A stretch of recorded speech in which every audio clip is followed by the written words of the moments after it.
Le gros changement qu'il y a eu par rapport à il y a 5 ans, c'est que maintenant l'IA, tout le monde en parle. C'est plus un sujet de niche technique. C'est plus possible de se plaindre. Aujourd'hui, on a des outils IA qui nous facilitent la vie. On peut enfin se concentrer sur des choses à valeur ajoutée. Bonjour à toutes et à tous. Je suis très heureux d'animer ce nouvel épisode du podcast Tech Rocks. Je suis Samir Galbi, CEO de Fondative, une entreprise d'ingénierie qui aide les CTO à améliorer leur delivery et renforcer leur socle technique. Je suis moi-même ex-CTO de formation ingénieur en informatique.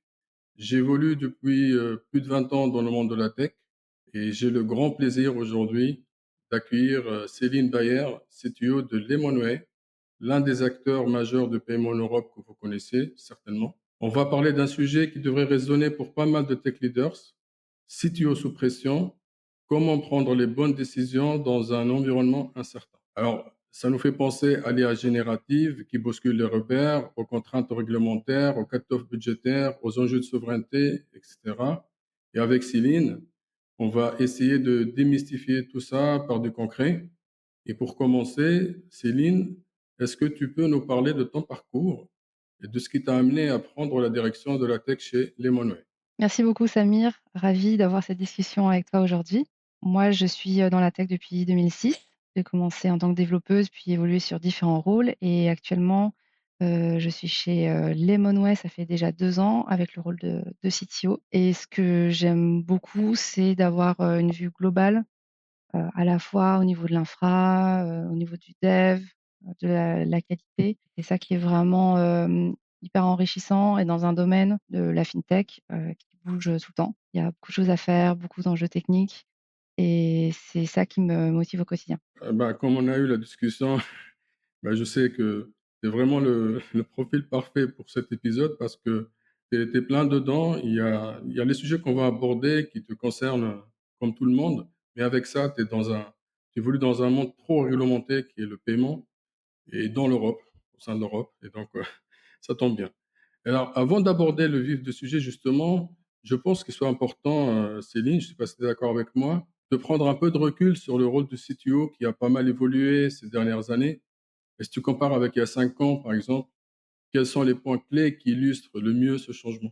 C'est une bonne question parce qu'il y a 5 ans, j'étais dans une autre boîte, dans une autre fintech et je peux, en tout cas de mon point de vue, voir ce qui a changé.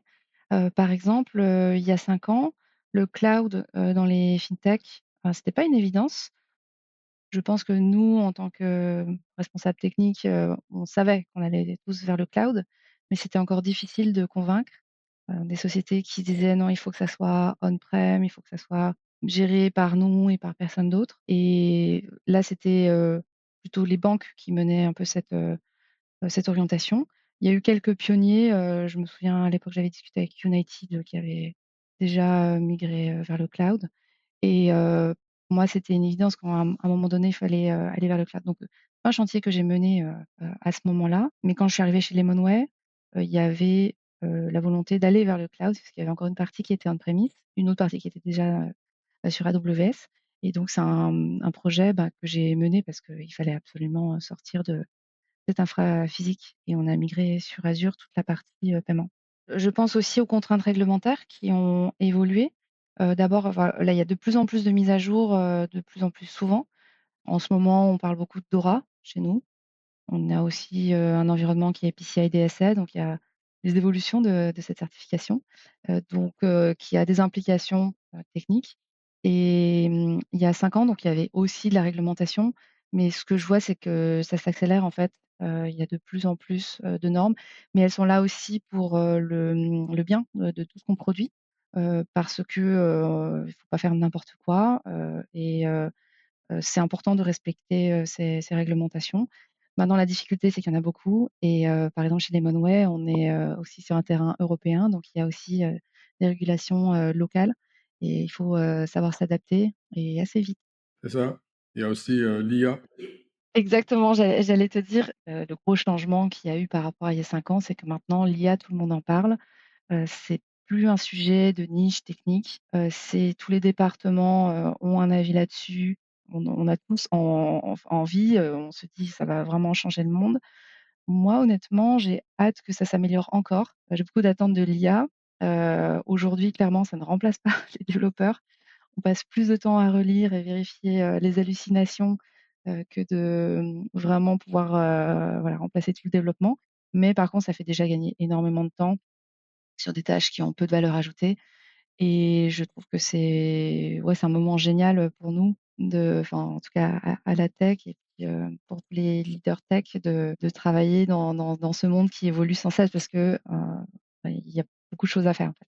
Oui, écoute, je suis entièrement d'accord avec toi sur ce sujet de l'IA. De toute façon, on a une question qu'on verra plus tard sur la hype et qui rejoint un peu le sujet du summit, le sujet de base. Et je pense, j'ajouterais à ce que tu as dit, Céline, qu'aujourd'hui, je ne sais pas si tu es d'accord avec moi, que, on doit de plus en plus décider plus vite avec beaucoup d'incertitudes et beaucoup de contraintes. Et ça, on l'avait pas. C'est-à-dire qu'il n'y avait pas très longtemps, on prenait des décisions sur la base de est-ce qu'on fait cette fonctionnalité, on ne fait pas cette fonctionnalité, est-ce qu'on fait ceci, est-ce qu'on prend cette direction ou pas. Mais il n'y avait pas toutes ces contraintes qui arrivent au même temps, qui soient même contradictoires parfois, parce que quand tu dis d'un côté, par exemple, là, on va prendre le duel de innover vite sans trop être loqué, bah, ça devient un peu compliqué et ça nous amène justement à des sujets comme ça. Par exemple, aujourd'hui, les hyperscalers, les clouds publics, Azure, AWS, GCP, ils offrent des services managés qui te permettent d'aller vite, mais en même temps, au risque de devenir trop lié à ces acteurs, à une solution qu'ils offrent, et cetera. Et déjà, qu'en penses-tu? Et est-ce que tu aurais quelques situations à partager, à ce niveau? Ouais, ouais, c'est vrai que je suis complètement d'accord avec toi. Il y a beaucoup de moments où on est obligé de prendre des décisions sans avoir toutes les clés, sans, savoir tous les impacts parce que, il faut quand même avancer et donc oui, moi, il y a plein de moments où, j'ai dû avancer parce qu'en fait, si tu es figé, finalement, tu vas régresser, ça ne fonctionne pas donc tu es obligé de prendre une décision même si elle est imparfaite. Ça fait avancer. Pour donner un exemple, si on parle du cloud, bah, quand on a fait, le lift and shift, vers Azure, c'est vrai qu'on a favorisé, de vite sortir de l'infra-physique qui nous posait, des gros problèmes. On n'a pas tout retransformé d'un coup. On n'a pas fait tous les changements d'un coup et puis, aujourd'hui, on est dans la deuxième phase où on se dit: «Ben, est-ce qu'on va prendre des services managés ou pas?» parce que ça risque de nous loquer sur Azure. Alors qu'on a aussi notre partie, sur AWS. Enfin, c'est vraiment des questions qui me sont posées au quotidien. J'ai pas la réponse ultime. Je pense qu'il faut être juste pragmatique. Si tu as besoin d'avancer vite, il y a plein de services déjà tout faits qui font le job. Juste attention à monitorer combien ça coûte. Est-ce que, tu vas avoir, les personnes qui vont bien comprendre, l'archi et vont pouvoir, gérer ça? Mais en tout cas, moi je regrette pas d'avoir fait le move même si c'était compliqué, et imparfait, même si là ça laisse des chantiers, encore à faire, parce que sinon on sera encore à se poser la question: «Quelle est la meilleure, méthode, pour sortir de l'infra-physique?» et en fait on aurait encore de plus gros problèmes, je pense.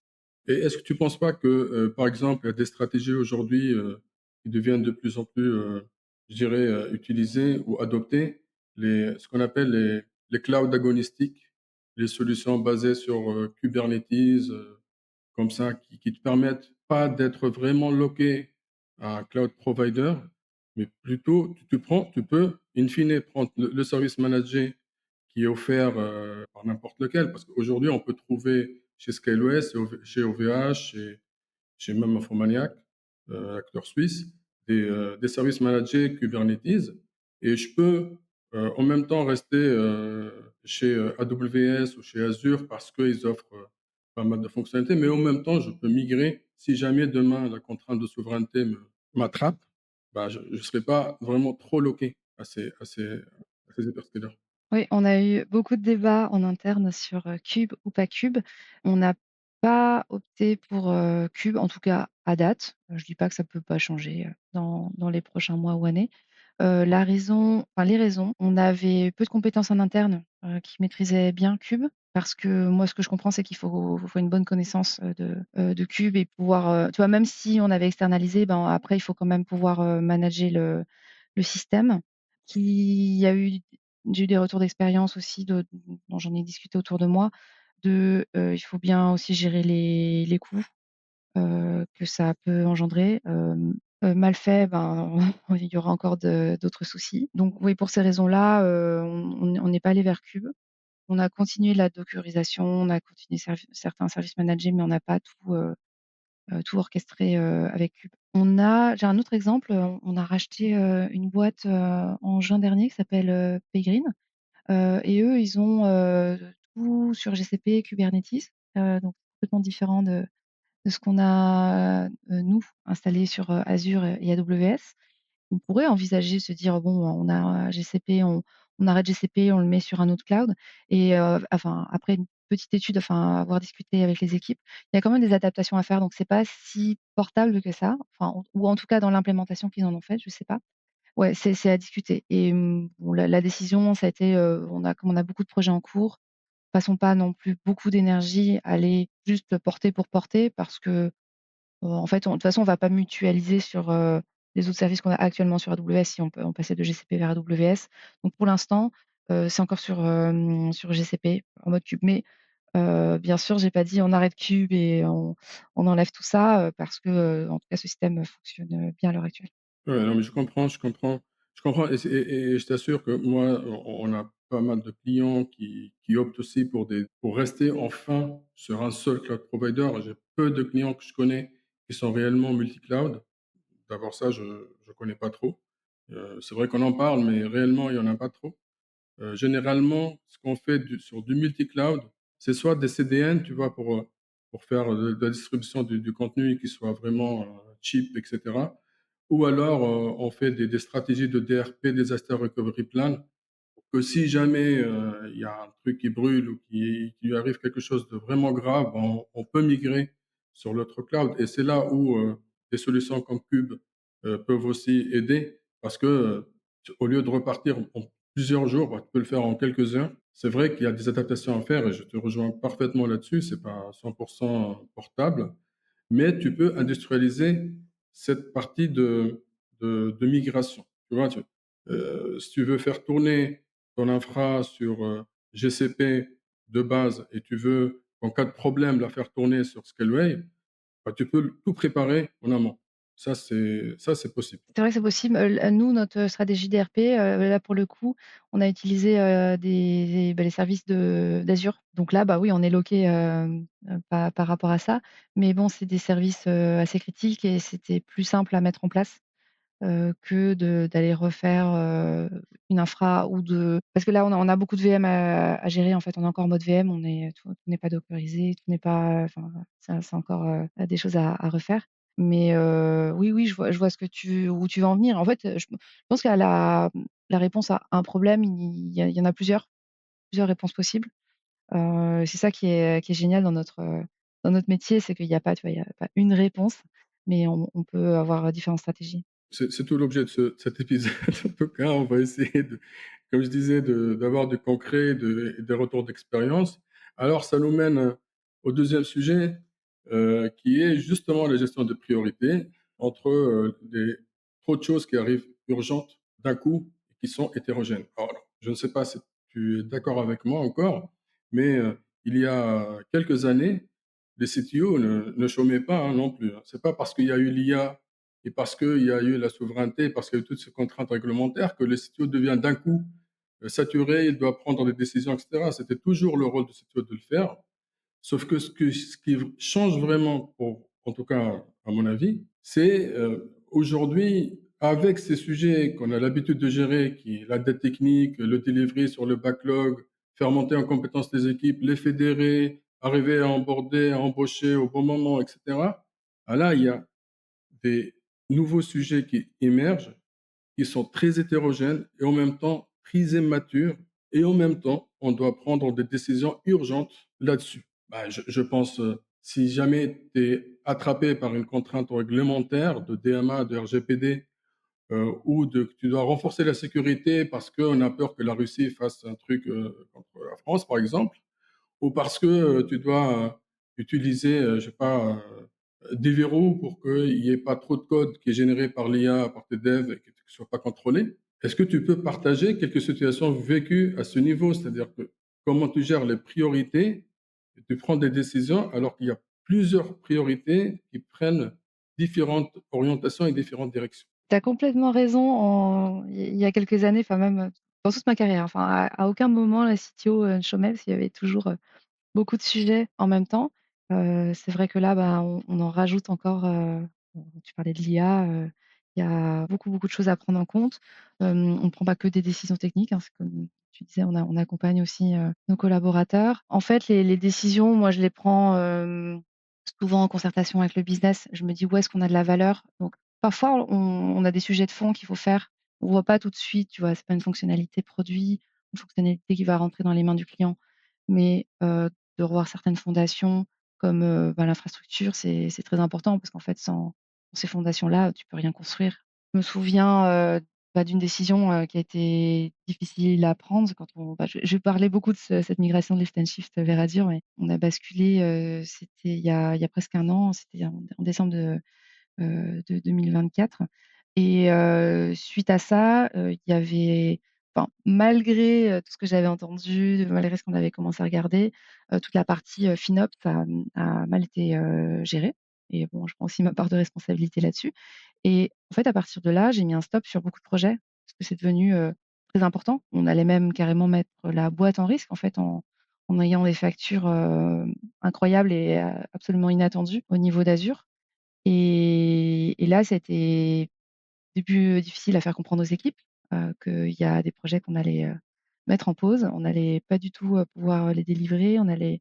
devoir, bah, ralentir, des releases. On a voilà des personnes qui avaient travaillé sur, un projet en fin d'année, ne verraient pas du tout le jour de ce projet avant, 6 mois. Donc, il y a par exemple des prestataires qui ont travaillé sur un sujet en particulier. On a arrêté la prestation, mais ils ont pas vu le résultat. Donc c'était frustrant pour les équipes, et en même temps on a beaucoup appris, puis finalement ça a soudé tout le monde parce qu'on parle là de la partie FinOps sur Azure, mais ça a motivé, les autres équipes à regarder de plus près aussi les coûts qu'on avait sur AWS, et donc finalement, tu vois, d'une contrainte, on en a fait une opportunité, de s'améliorer collectivement et je pense que ça a sensibilisé, tout le monde. Après si je reviens sur le sujet de la priorisation, moi j'ai déjà connu dans toutes les boîtes où je suis passée, tu as toujours, bah, tous les projets sont urgents donc oui c'est à nous de faire, suffisamment, enfin le tri et tampon pour pas que les équipes, le ressentent trop parce que tu peux pas mettre les équipes sous pression, en permanence. Tu es obligé d'avoir des moments où ça va un peu moins vite, des périodes où ça va très vite, des périodes, où les équipes sont focus. Parce que le contexte switching, ça fonctionne pas du tout. C'est vrai que c'est un défi au quotidien en fait, de pouvoir, prioriser, savoir dire non aussi, proposer des solutions, tout en disant non, des alternatives ou ouais, c'est sûr que c'est un jeu d'équilibriste. Comment tu as fait? Moi, ça m'intéresse de comprendre un peu plus, d'avoir ton retour d'expérience parce que c'est vrai que la pire chose que tu fais à une équipe qui performe, c'est que tu viens leur dire: «J'arrête un projet». Moi, je sais de quoi je parle et donc d'un coup, tu as des gens qui étaient très motivés et qui deviennent d'un coup, tu vois, réticents et qui perdent même confiance. Des fois, on est incriminé, les CTO, de dire qu'on entend trop les décisions des DAF, des CIO et cetera, alors qu'on a du mal, tu vois? On a des technos en face qui comprennent rien à ces sujets et qui veulent juste faire de la techno et faire des bonnes choses et on va leur dire: «Non, mais on peut pas financer ça, on peut plus financer ça» ou qu'on a moi, ça m'intéresse, comment tu as fait? Alors sur l'exemple des coûts Azure, les coûts étaient vraiment tellement énormes que j'ai dit: «Moi, mon objectif, c'est certainement pas de devoir couper les postes au final, parce que si on continue comme ça, en fait, on met en risque vraiment toute la boîte». Donc je pense que tout le monde comprend quand on touche à ton contrat de travail, on te dit: «Bah, peut-être demain, tu as plus de travail». C'est quand même, bon, peut-être j'exagère un peu le trait parce que bon, ça a pas été jusque-là, mais les gens comprennent, même au-delà des projets techniques. Je pense à un projet en particulier, c'est un projet de mettre, à disposition des bases de données, à la demande. Donc pouvoir, récupérer, des morceaux enfin certaines tables par exemple, sur des environnements, de dev, de staging, enfin surtout de dev et de les anonymiser, pour pouvoir, générer à la demande tout des environnements. Et donc ça, j'ai dit, «Bah, ce projet, on va l'arrêter parce que On a besoin de créer de nouvelles ressources sur le nouvel environnement qu'on ne maîtrise, visiblement pas encore bien. D'un côté, bah, faites bien l'étude de quelles ressources, vous avez besoin pour qu'on puisse chiffrer, et d'un autre, on se donne comme objectif, d'atteindre, voilà, cette target, en dessous de laquelle, c'est bon, on peut enfin respirer, et à partir de laquelle on va pouvoir redémarrer le projet, et on a tenu parole, en fait. C'est vrai que ça a pris beaucoup de temps, mais ça a été suivi. Donc je pense que quand tu donnes un cap à l'équipe, c'est pas juste, couper pour couper. Tu donnes le contexte, tu donnes, les jalons même. Tu sais pas forcément à quelle, échéance ça arrivera, mais donner un peu les KPI que tu suis pour te dire: «C'est bon, c'est de nouveau le feu vert pour, aller sur les projets», et aussi, bah, les garde-fous qu'on met, quand on lance un projet. On a besoin aussi de bien chiffrer les ressources dont on a besoin, pas que la facture de nouveau reflambe. Donc je pense qu'avec, oui, de l'accompagnement, les équipes comprennent, hein. Enfin, j'ai des gens, très intelligents et très compréhensifs dans les équipes, et on est là pour apporter des solutions et pas simplement pour dire non à tout.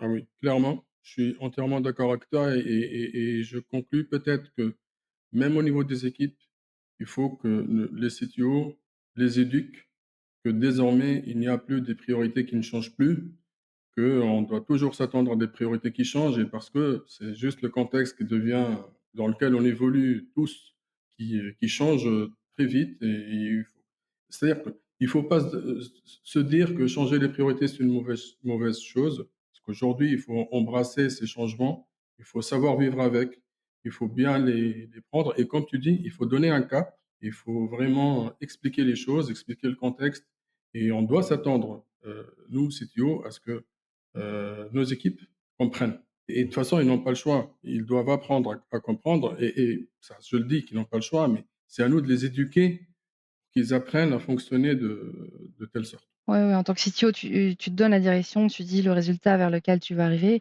Après, le comment est challengeable par les équipes. J'ai des équipes expérimentées, et je compte, vraiment sur eux, pour être créatifs et amener des solutions. Mais oui, oui, c'est beaucoup de communication. Enfin, en tout cas, c'est mon style de management où, je fais participer beaucoup, les équipes, parce que je j'ai pas du tout la prétention de tout savoir.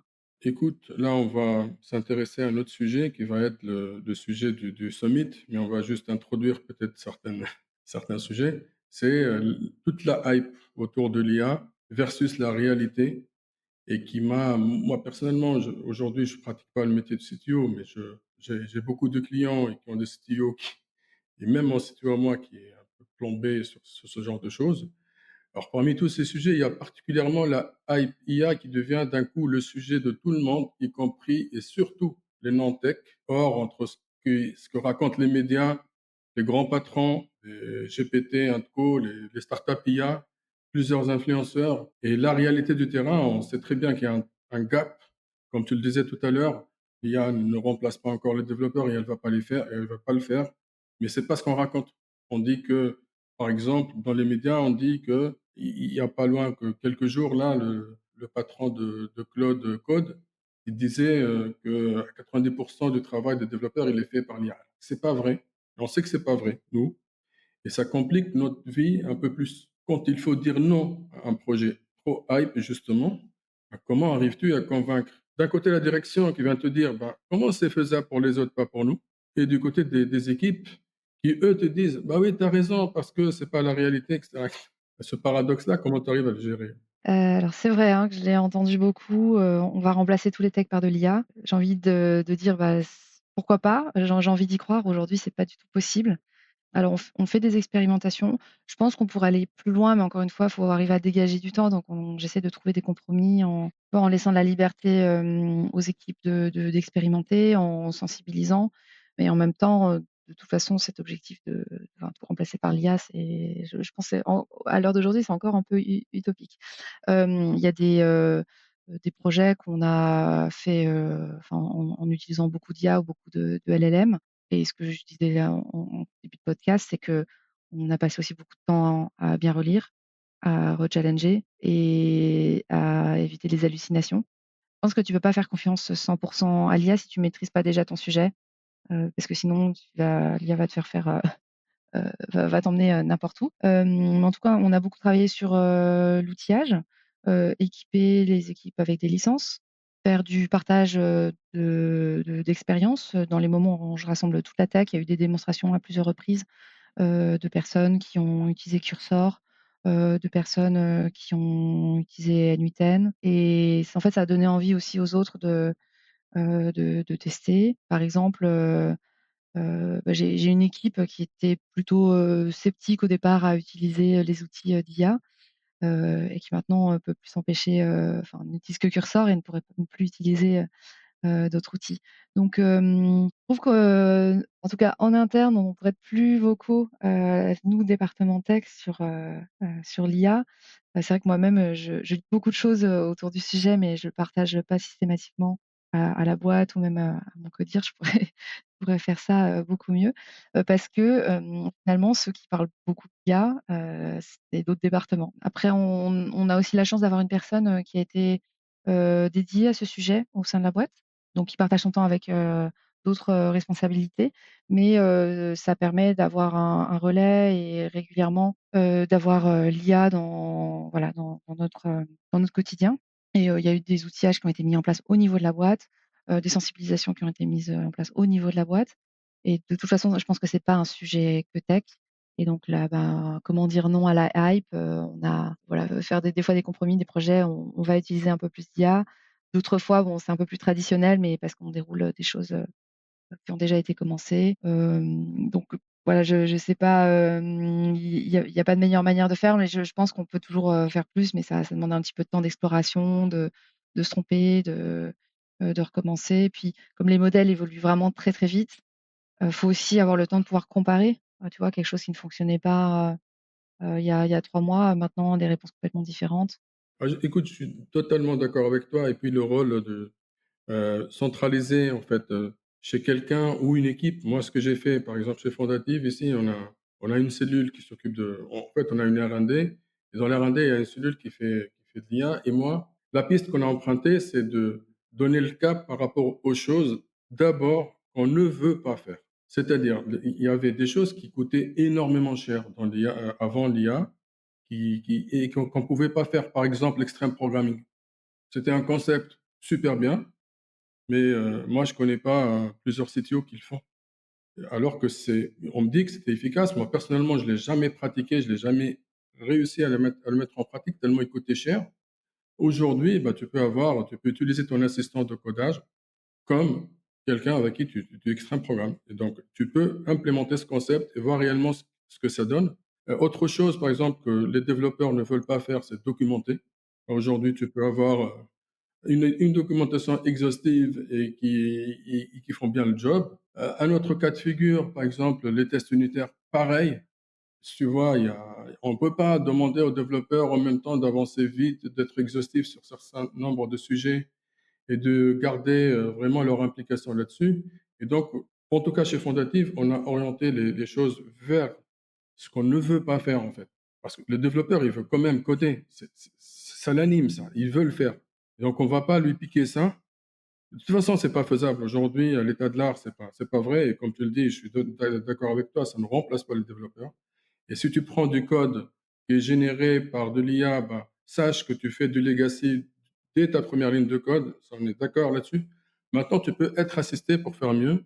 Mieux, c'est-à-dire avoir des insights, avoir de la documentation, avoir des tests, savoir rentrer sur une techno que tu maîtrises pas. Aujourd'hui, si tu as en face un truc qui est codé en COBOL, tu veux le faire en Python, bah, tu peux te baser sur quelques plateformes agentiques pour pouvoir faire ça.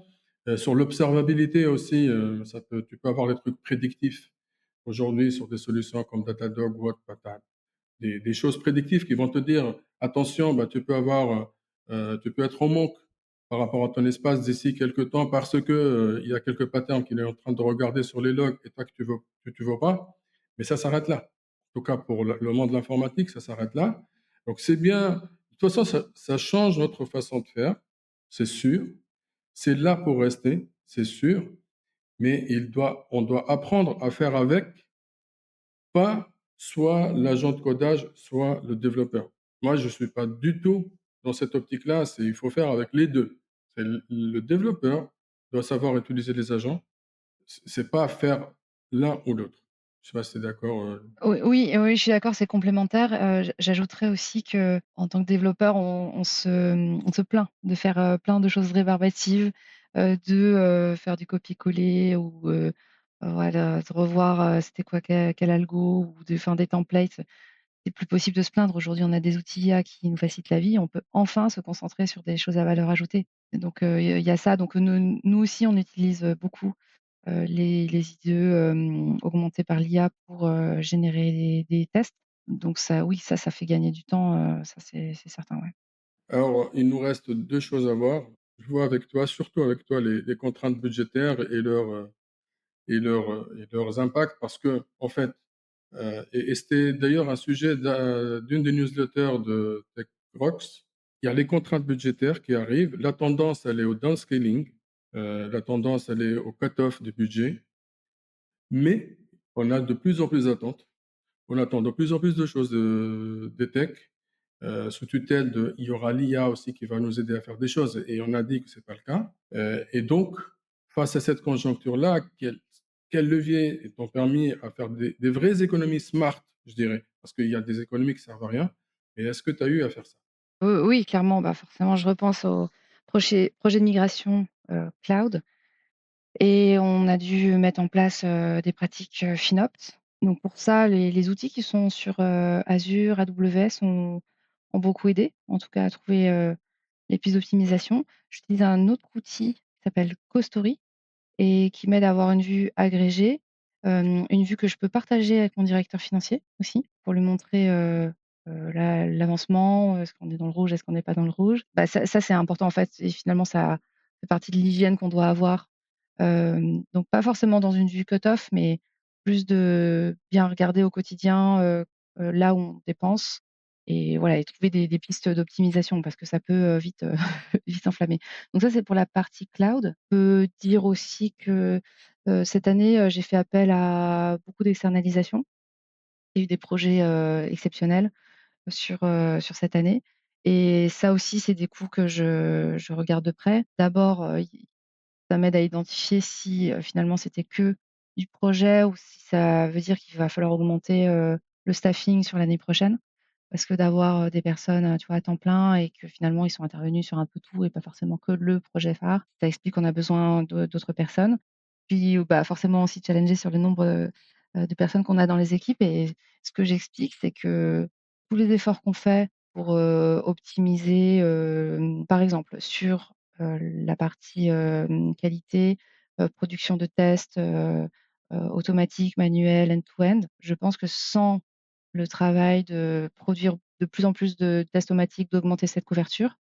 En fait, on aurait dû augmenter aussi le nombre de people, mais moi, je veux pas qu'on augmente de manière linéaire, voire exponentielle, le nombre de personnes pour faire des choses qui peuvent être, automatisées. Donc on a réussi à maintenir une équipe, qui n'a pas, explosé en nombre de personnes, mais on a réussi à gérer plus de projets et plus de produits, de sous-produits et d'applications, avec le même, tu vois, le même périmètre de nombre de personnes. C'est intéressant, mais écoute, est-ce que tu penses que tu as été aidé, je dirais, le terme comme ça, par, en fait, par le contexte général? Parce qu'avant, on avait du mal, en fait, à faire passer, ce message aux équipes, de leur dire qu'on va pas recruter parce qu'on a beaucoup de travail à faire.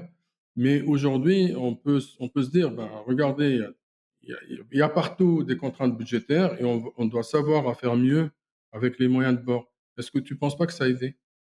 Quelque part. Oui, oui, le contexte général aide parce qu'on se dit pas: «Bah, on est les seuls, dans le marché à essayer de réduire les coûts». Ça, c'est oui, je pense que ça aide parce que si on voit que toutes les sociétés, ben, embauchent à tour de bras et que nous, pas du tout. Ce qui est pas le cas, enfin, on embauche quand même pas mal. Mais, nous, on voit surtout des sociétés qui s'arrêtent ou qui divisent par 2 leurs effectifs, autour de nous et nous, c'est pas le cas. Je pense que ça aide les équipes à se tu vois, à se projeter, à rester, chez Lemonway, longtemps parce qu'on sait que, bah, le climat est pas forcément, enfin, le marché est pas forcément favorables, en dehors et on a tous des problèmes de coûts, mais voilà, nous, on essaie de les maîtriser justement pour pas en arriver à des extrêmes comme ça et devoir licencier la moitié des personnes. Très bien et donc du coup, il y a plus de turnover chez vous? Ah si, bah si, il y a quand même du turnover, il y a du du turnover, déjà, parce que les gens, au bout d'un certain moment, tu vois, ils veulent faire aussi une carrière. On n'est pas une très, très grosse boîte, hein, on est moins de 200, donc forcément, tu vois, les évolutions de carrière, malgré tout ce qu'on met en place pour faire de la mobilité interne, voilà, malgré ces dispositifs-là, c'est pas possible de proposer des opportunités à tout le monde. Donc bien sûr, on fait attention, voilà, à proposer des évolutions, en interne, à recruter, mais des fois c'est voilà, c'est pas possible. Donc il y a du turnover, je dis pas que il y en a pas. Il y a eu aussi des sujets de sous-performance. Voilà, ça malheureusement ça arrive. Donc quand il y a du turnover, il y a du turnover naturel, aussi. Ah, écoute, je pense qu'on a fait le tour de pas mal de sujets, Céline, et j'espère qu'on a été utile, ou en tout cas qu'on comprend mieux pourquoi le rôle de CTO n'a jamais été aussi stratégique ni aussi complexe. Et je propose de terminer sur un conseil pour les jeunes CTO qui nous écoutent aujourd'hui. Bah, avec ton recul, quel conseil leur donnerais-tu pour affronter un nouveau monde, quoi, ce nouveau monde? Et bah, ça va pas être des conseils techniques, ça va être plus des conseils d'état d'esprit, des choses que j'aurais aimé entendre moi quand j'ai commencé. C'est voilà, rester, bien dans l'observation et pas, dans la rapidité, se précipiter à faire des choses. La résilience, ça m'a beaucoup aidée, effectivement, comme il y a de toute façon, ça change tout le temps. Donc faut savoir s'adapter au changement, sinon, tu es figé, tu avances pas et en fait la vie c'est ça. La vie c'est tout le temps du changement, voilà et puis, on parlait quand on avait préparé, l'épisode, mais on était d'accord que, faut rester humble. En fait, on sait pas tout et le monde change, en permanence, c'est ça que j'adore aussi dans mon métier, c'est que tous les jours c'est différent, tous les jours j'apprends à la fois des technos qui évoluent, de l'IA qui, change, tous les mois, il y a un nouveau modèle et puis aussi des personnes avec qui je travaille. Tous les jours, j'apprends et je pense qu'en ayant cette posture, de curiosité aussi, ça aide ta carrière à avancer, ça aide à prendre du recul et à prendre confiance en soi aussi. Super. Bon, je note résilience, observation et rester humble. Merci beaucoup Céline. C'était, un grand plaisir encore une fois pour cet épisode, pour ces discussions. On se retrouve, tout le monde au Tech Rock Summit, les 1er et 2 décembre, 2025 au Théâtre de Paris. Pour ceux qui n'ont pas encore, pris leur billet, je vous dis, hein, c'est bien le moment. Si vous voulez qu'on se rencontre, ben, moi j'y serai, Fondatif y sera, Céline j'espère aussi. J'ai prévu d'y aller aussi. Très bien, donc à très vite. Merci beaucoup Samir.